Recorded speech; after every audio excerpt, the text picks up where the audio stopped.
Jerusalem lay in ruins. When Nehemiah heard this, he sat down and wept. But grief was not the end of his story. In the depths of his sorrow, Nehemiah did the only thing he knew to do. He prayed. And from that place of prayer, God began to move.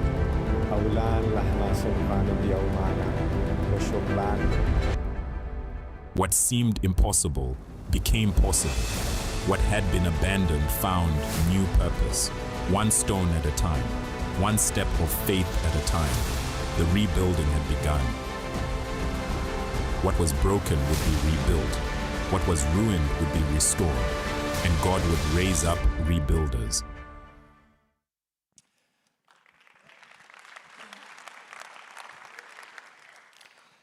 Good morning. Great to see you here this morning. If we haven't met before, my name is Steve and I'm married to Jax. We've got the privilege of leading the team here at CityHill.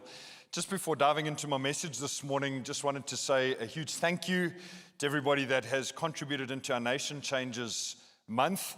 In Galatians 2 and verse 10, Paul says this, he says, all they asked was that we should continue to remember the poor, the very thing I had been eager to do all along.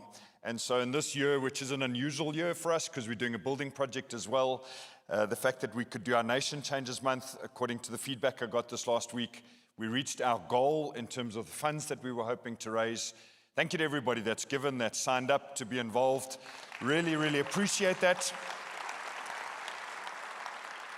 And then with regards to the Next Gen building project, the updated figures are in there's update boxes with little blocks at all three exits. So thank you so much to those that have been involved in that, just joining your faith together with ours. We're so excited at all that God's doing in the life of this church. It's a huge privilege to be part of. As a start for my message this morning, I'd like to do something a little different. Could I ask you to close your eyes together with me, please? And we're going to take in 3 deep breaths, inhale and exhale 3 times over. So let's do together the first breath. And out. And in again.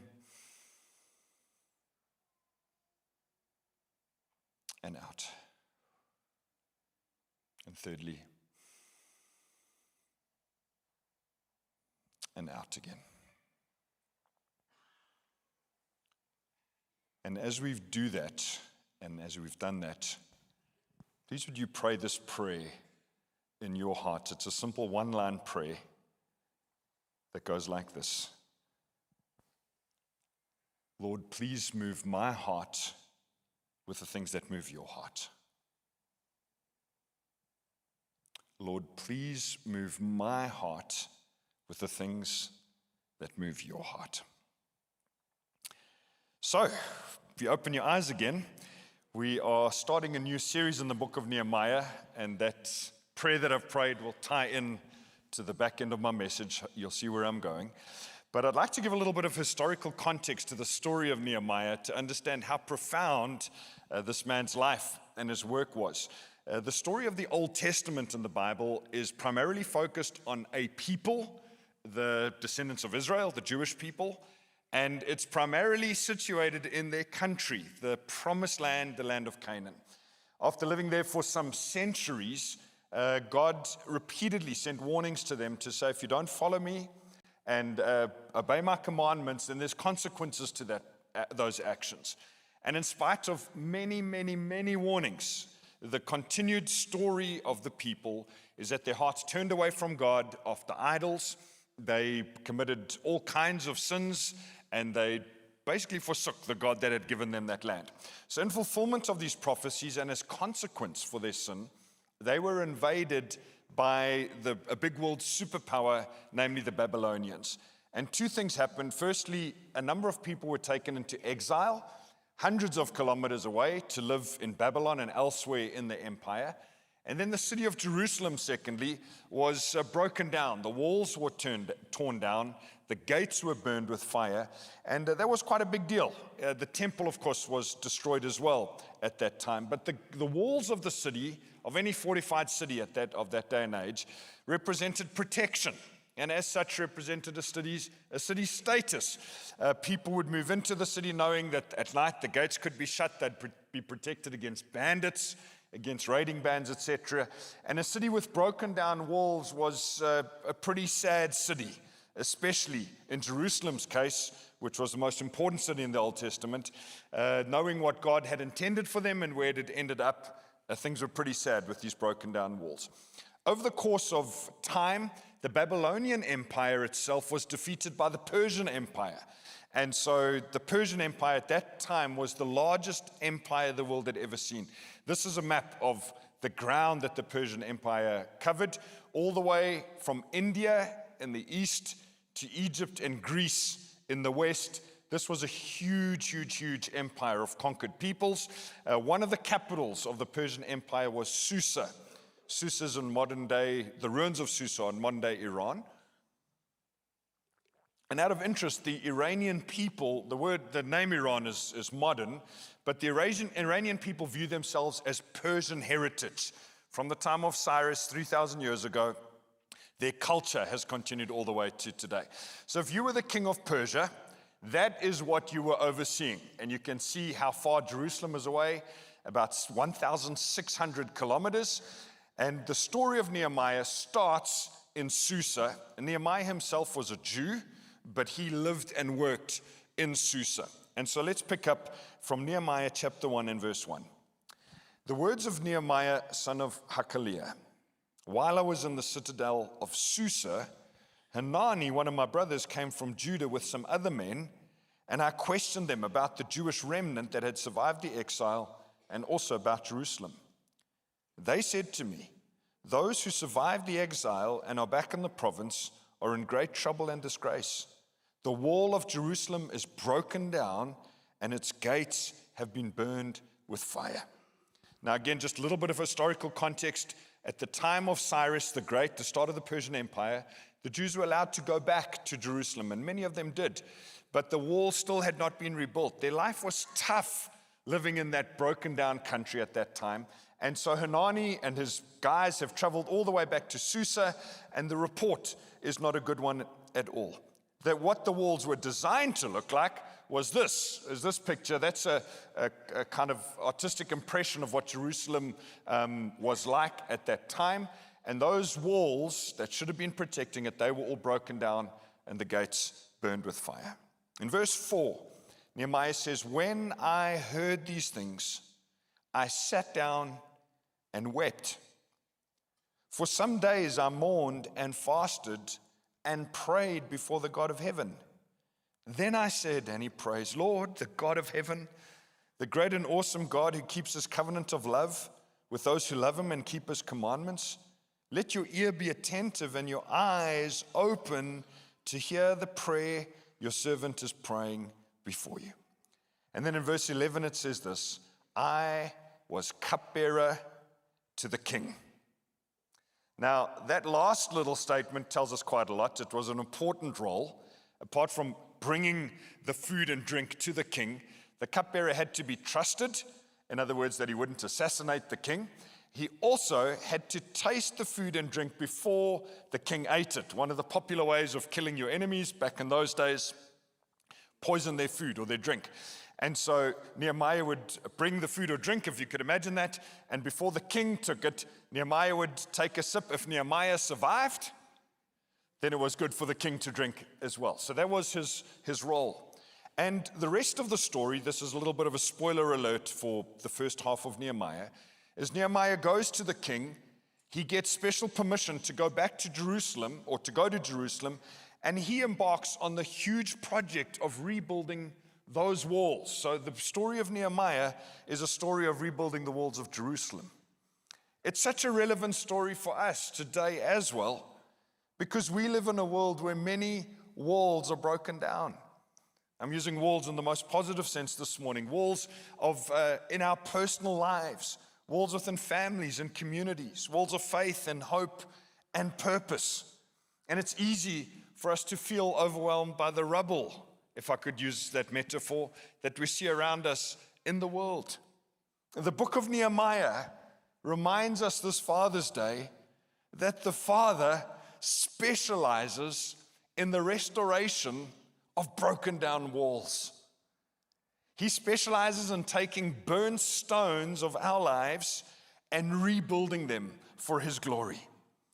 The same God that was there at that time, who was looking for a Nehemiah whose heart would be moved, is looking for men and women today whose hearts would be moved by the same things that move his heart, that would rebuild the walls in our own lives and in our families and in our communities and in the world. And so this morning, as I dive into Nehemiah 1, one of the questions I'm asking is, what does a rebuilder look like? What are some characteristics of Nehemiah's life that can challenge us today in this day and age as we look to rebuild the walls in our lives and our communities? And the first thing that I see in Nehemiah's life is that he saw his vocation as a God-given opportunity. Modern day Nehemiahs, you and I, rebuilders, do we see our vocation as God-given opportunity? He says, I was cupbearer to the king. Do you view whatever work you and I do as work for the king? I'm using the word vocation, the English word vocation here, on purpose. It's much bigger than the idea of just a job or an occupation. A vocation, the word vocation actually comes from the root word to call or to be called. It's the idea that in the Bible, work is viewed as a calling, not a curse. It could be for money, and often vocations are, but if you're a mom raising children, you're not getting paid nearly what that job is worth. But you've got calling of raising these little ones for the glory of God. The idea of vocation is this, is that whatever I'm doing and wherever I'm doing it, God can use me for his glory. Scripture strongly encourages us working productively with our own hands, 1 Thessalonians. It strongly speaks against laziness, also over busyness for that matter. But the idea in the Bible is this, is that rebuilders see work as a calling and not as a curse. I was pretty inspired a little while ago. I have periodically the privilege of traveling through O.R. Tambo Airport in Johannesburg. And I reckon of all the jobs in the world, cleaning public toilets is probably one of the toughest jobs. And I walk into the public men's toilet at O.R. Tambo Airport, and there's a cleaner standing there with the broadest smile, and you know how he greets me? He says, "Welcome to my office."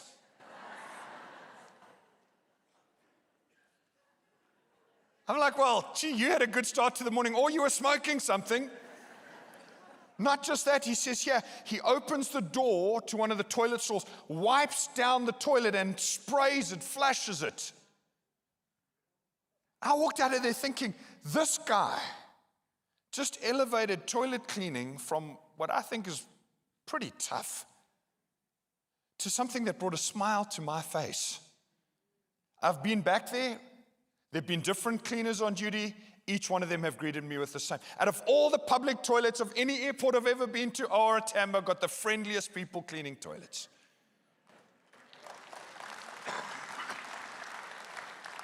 So here's the deal.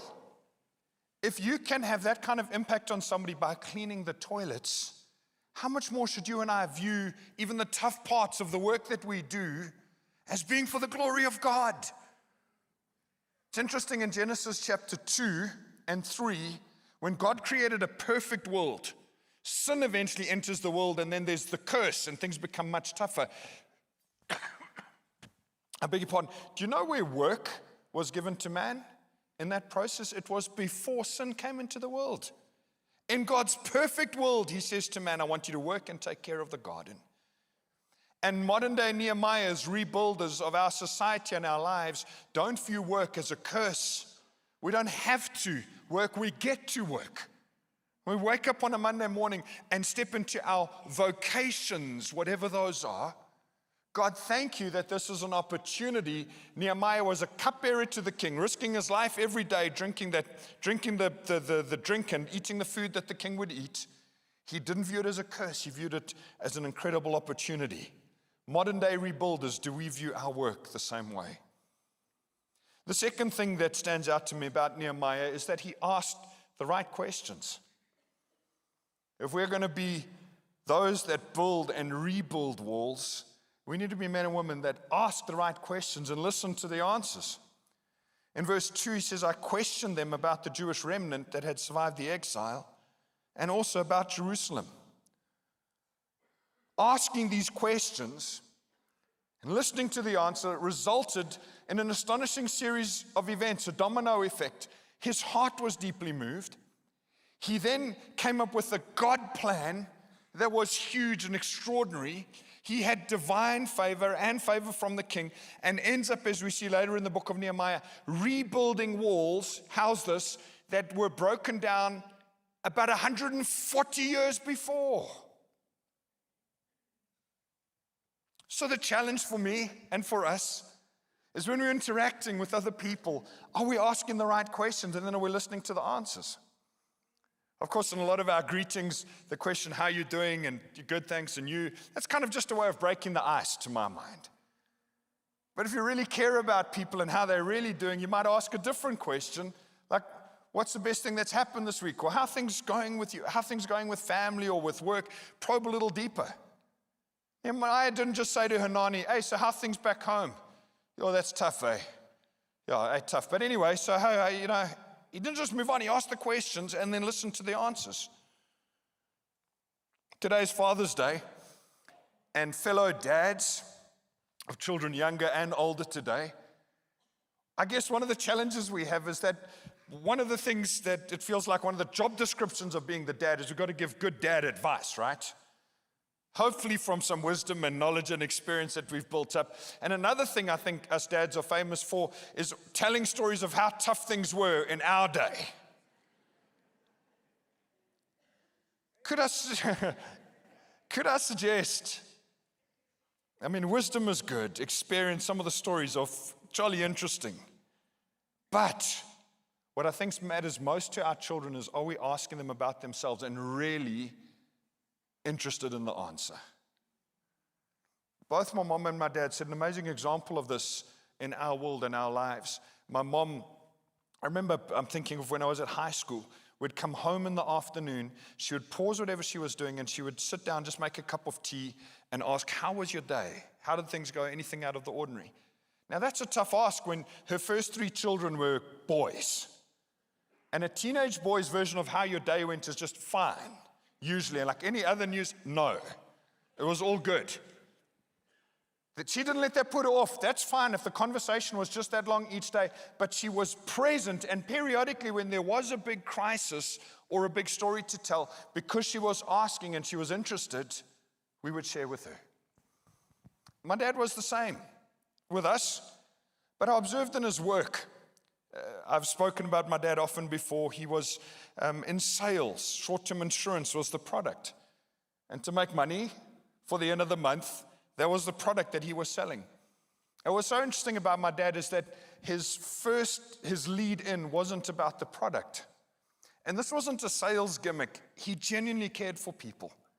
And so he would sit with somebody and ask them, how are you doing? How's your family? How are things going? How are things going on the farm? The drought this year, how's it affected you compared to some of the other farmers around this area? And they would get to the product in the end, but he genuinely cared for people. And growing up, I observed my dad asking a lot of questions. The other very interesting thing in the Bible is that our Father in heaven asks a lot of questions. He says to Adam in the garden, where are you? To Jeremiah and many other prophets, he asks, what do you see? And to his disciples, he says, who do you say I am? It's not because he doesn't know the answers. He asks us questions because he wants to see what's in our heart. But here's the deal. As we copy our Father in heaven, we too will be asking questions of other people, genuinely interested in their lives, listening to the answers.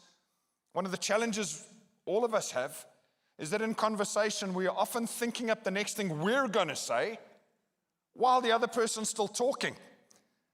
And that short circuits listening. And if we're genuinely interested, asking questions and listening, It matters. And the impact of asking the right questions and listening well brings me to big point number 3 this morning. Our hearts can then be moved. Nehemiah allowed his heart to be moved. And modern day rebuilders will allow their hearts to be moved. It's an amazing thing in verse 4, what we read earlier. It says, Nehemiah says, when I heard these things, I sat down and wept. For some days I mourned and fasted and prayed before the God of heaven. This is a big point and a big deal. Allowing our hearts to be moved is costly. It's going to cost us some emotion.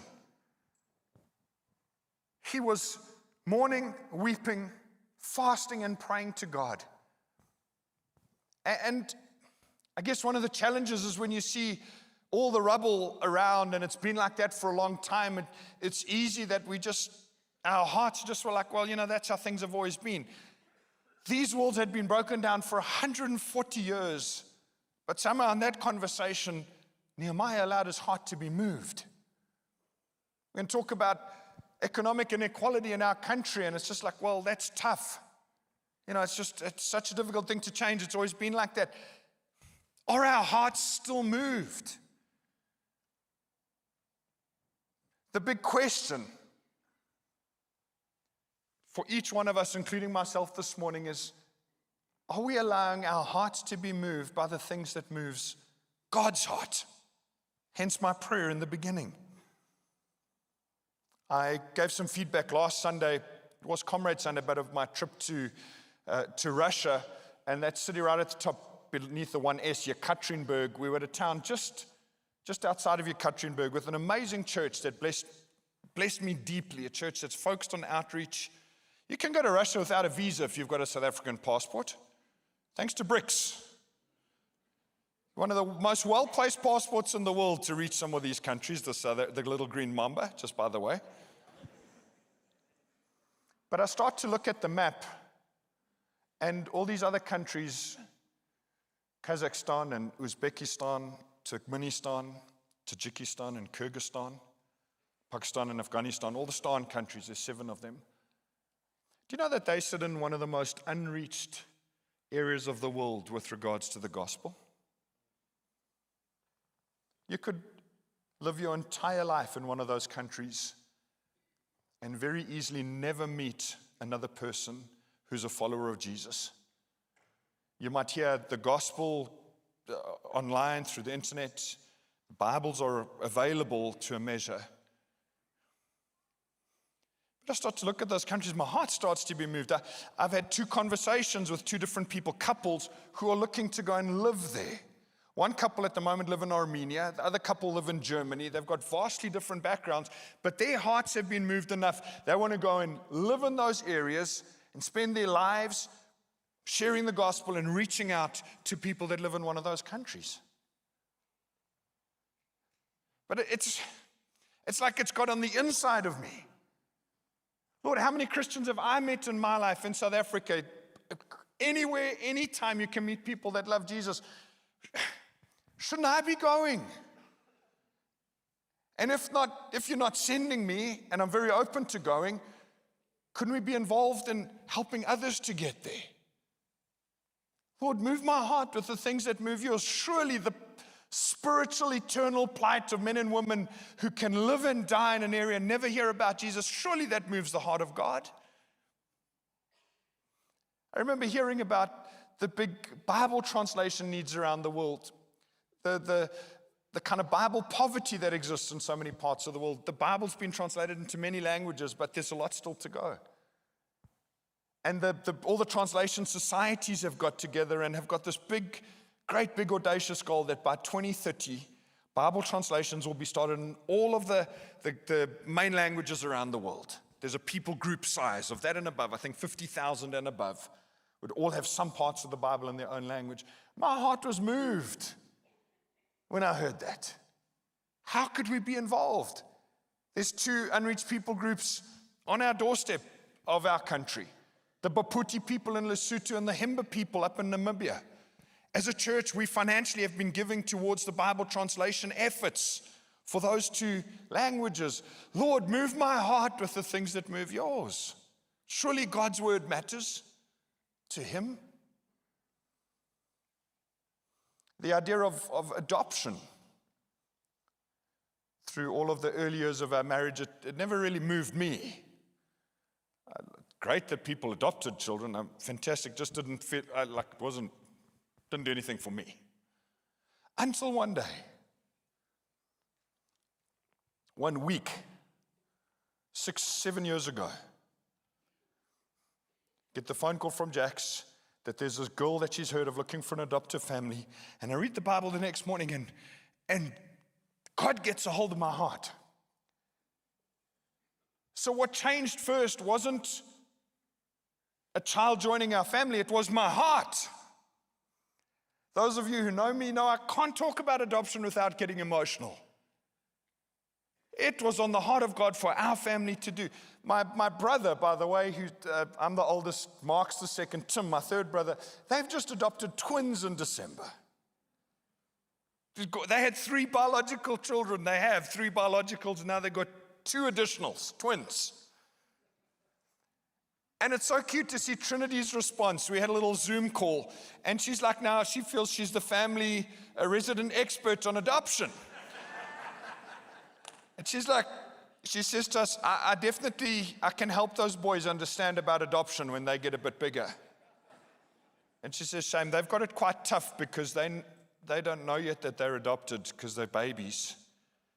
But I knew that I was being adopted when I joined the family.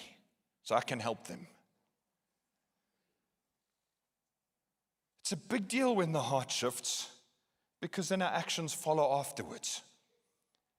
And I'm throwing out some different examples here this morning. I don't believe God moves every single one of our hearts into the same direction. But imagine, if you like, that the walls all around us, all this rubble is there in our world, and God wants to move all of our hearts to do something somewhere about it. Lord, move my heart with the things that move yours. And so often we're reluctant to pray that prayer because, what happens if God tells me to do something? Hopefully he does. I mean, another way of looking at it, you and my life on this earth is just, let's say it's a line that long. The day of my birth and the day of your death, you don't know what that is yet. And just in this short space of time, we get to do our living. And then we'll be with him forever, all our needs forever taken care of, no worries, no problems, but no return. Surely in this life, like Nehemiah, I'd want to see my vocation as God-given, an opportunity, not a curse. I'd want to be asking the right questions, and surely we'd want to be saying, Lord, please move my heart with the things that move yours. And you're such an incredible Father who's got the biggest heart of all for everybody. A little bit of that I need downloaded into this heart. And so much of our problem, I'm coming in for a landing, but so much of our problem is we've got this thin skin and we've got a hard heart. We're easily offended. We're like, it's always about us. How did that affect me? Oh, that person, me. This hard heart and a thin skin. And I believe the Father in heaven wants to give us a thick skin, a little more robust, not so easily offended, and a tender heart that's moved by the things that move his heart. And people and their eternal destiny will always be the things that are at the top of the list of God's heart. So could I invite you to stand together with me, please?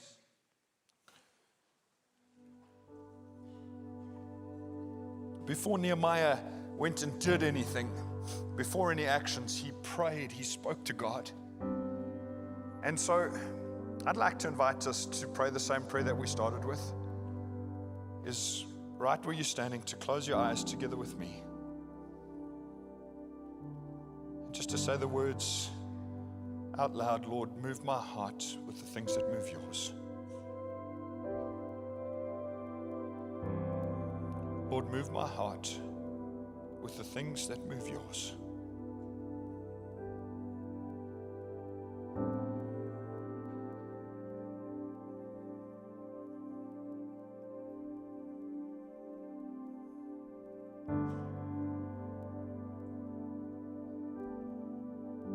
Father, thank you so much for the incredible love and heart you have for each one of us.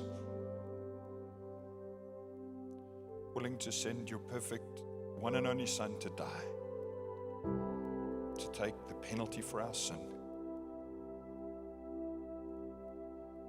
We could never repay that, but what we can do is emulate you, copy you, follow you, and say, Lord, move my heart with the things that move yours. In different ways, all different, if I could say, levels, that we would be rebuilders in our lives personally, in our families, in our communities, in our nation, in the nations of the world. Move our heart with the things that move yours. In Jesus' name, amen. Amen. Please would you take your seats just for the last minute or so as Steph comes up to land the service. Thank you, Steve. Very moving and very challenging message. And Lord, will you also give me a thicker skin and a much softer heart, please, Lord. Just a reminder, if you're a first-time visitor, to go past one of the Connect stations to pick up your cappuccino voucher. And then if you would like prayer, there's an invitation to come forward after the service and join one of the prayer team here that would love the opportunity to pray with you. If you're a dad that's celebrating Father's Day today, we trust you're going to have a really, really special day. And then for the rest of us, enjoy the day and have a wonderful, wonderful week. Thank you for joining us this morning.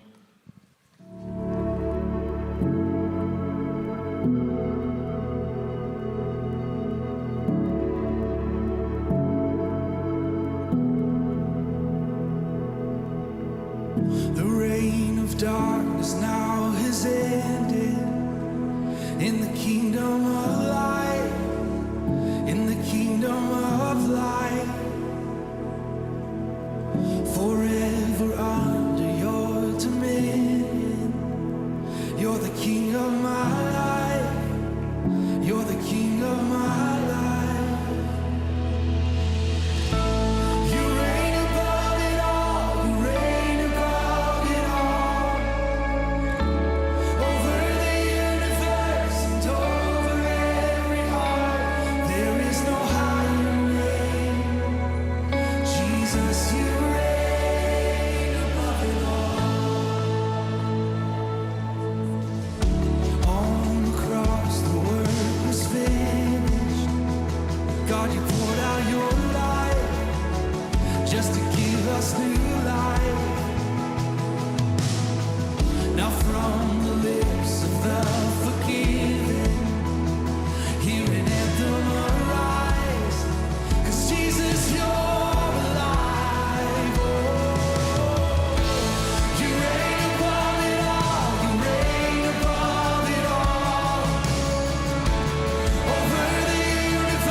You sent the darkness running out of an empty grave, now seated alone in glory, enthroned on the highest praise.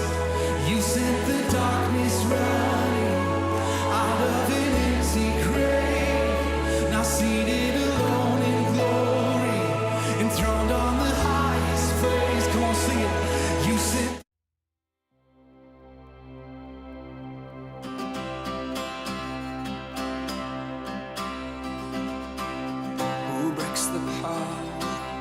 of sin and darkness, whose love is mighty and so much stronger, the King of glory, the King above all kings, who shakes the whole earth with holy thunder, who leaves us breathless in awe and wonder, the King of glory, the King above all kings. This is amazing grace.